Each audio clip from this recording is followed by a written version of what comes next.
আপনি বলেছেন গান শুনবেন আর আমি গান গাবো না, তা তো হইতেই পারে না। সবার আগে চিন্তা করলো শেখ হাসিনার সরকার, যাতায়াতের প্রয়োজনে বাংলাদেশের উন্নয়নে পদ্মা সেতু দরকার।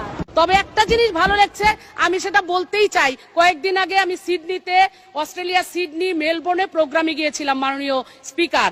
সেই সিডনিতে প্রায় 15-16 হাজার দর্শক হয়েছে, বঙ্গবন্ধু পরিষদের আয়োজন ছিল, দারুণ প্রোগ্রাম হয়েছে। এবং মেলবোর্নে একটা প্রোগ্রাম করলাম, সেখানে একটা চ্যারিটি শো। সেখানে হঠাৎ দেখি আমার পাশে আমার পাংখা পাংখা গানের সাথে একটা মেয়ে নেচে বেড়াচ্ছে, বাঙালি একটা মেয়ে। আমি ওকে নাচ দেখে ভালো লাগলো, স্টেজ থেকে নামার পরে মেয়েটা আমার সাথে সেলফি তুলতে আসলো। আমি জিজ্ঞেস করলাম, দারুণ নেচেছো তো, তুমি শিখো এখানে? বলে হ্যাঁ। তো দুই কথা বলার পরে বলল যে আপনি আমাকে চিনবেন, আমার বাবা কিন্তু জাতীয় সংসদের আপনার কলিগ সংসদ সদস্য। আমি বললাম কি নাম? বলল হারুনুর রশিদ সাহেব।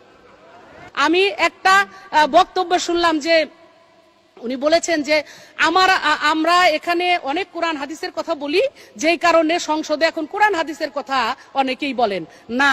2009 সাল থেকে সংসদে আছি, প্রত্যেকটা সময়ই মুখে বিসমিল্লাহ সেটা প্রকাশ করার দরকার নাই, ভিতরে বিসমিল্লাহ দিয়ে সর্বশক্তিমান আল্লাহকে স্মরণ করে আমরা বক্তব্য শুরু করি। বিশেষ করে আমি আমার কথা বলে একটা বক্তব্য খুঁজে পাবেন না যে এইগুলা বাদ দিয়ে আপনারা নতুন এগুলো শিখাচ্ছেন না, এগুলো আমাদের ভিতরে আছে, আমরা পড়ি।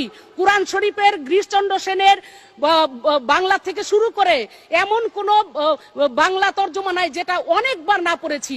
এবং শুধু তাই না, সিয়াসাত হাদিস, তিরমিজি শরীফ, মেশকা শরীফ, আবু দাউদ শরীফ, বুখারী শরীফ, মুসলিম শরীফ থেকে শুরু করে এমন কোন খণ্ড নাই যেগুলা না পড়েছি।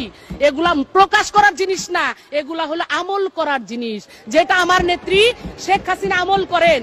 মাননীয় স্পিকার, আমার নেত্রী সকালবেলা উঠে ভোরে আজান শুনে ওযু করে নামাজ পড়ে এদেশের তার কাজ শুরু করেন। আর আপনাদের নেত্রীরা কি করতেন এটা সারা বাংলার মানুষ জানে, কয়টায় ঘুম থেকে উঠতেন এটাও বাংলার মানুষ জানে। এই চাপাবাজি এখানে করেন না আপনারা, আপনাদের কাছে বিনীত অনুরোধ। তবে একটা জিনিস ভালো লাগছে, আমাদের গান বাজনার কথা বলে যে এই সংসদে গান হয়, কবিতা হয়, হবেই তো, এটা আমার সংস্কৃতি, এটা আমার কালচার, এটার বাইরে আমি না। আমার দেশের মানুষ নামাজ পড়ে, রোজা করে, হজ করে, আমি হজ করেছি, আমার মা বাবা সবাই হজ করে আসছে। আমার বাবা একজন বাউল ছিলেন, গানও করতেন। আমরা সবই করি, আমরা ধর্ম অন্ধ না, আমরা ধর্ম ভীরু, আমরা ধর্মের কাজ করি, কিন্তু অন্ধত্ব গ্রহণ করি নাই।